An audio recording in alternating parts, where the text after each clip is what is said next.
موسیٰ علیہ السلام نے پوچھا یا اللہ جب تو ناراض ہوتا ہے ہمیں کیسے پتہ چلے تو آج کل اپنے بندوں سے ناراض ہے؟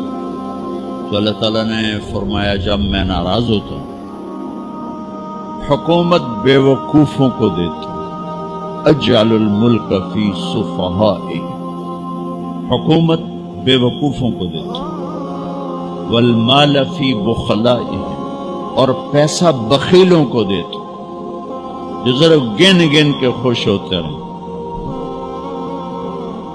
اور بارشیں بے وقت کرتے ہیں، بارشیں بے موسم کی ہو جاتی ہیں، پیسہ بخیلوں کے پاس، حکومت نکموں کے پاس۔ کہ اللہ جب تو راضی ہوتا ہے تو اس کی کیا نشانی؟ تو اس کی نشانی یہ ہے کہ اجعل الملک فی حلمائہم، حکومت سمجھدار اور نیک لوگوں کو دیتا ہوں، والمال فی سمحائہم، اور پیسہ سخیوں کو دیتا ہوں، اور بارشیں وقت پہ کرتا ہوں۔ تو موسیٰ سمجھو میں اپنے بندوں سے راضی ہو چکا۔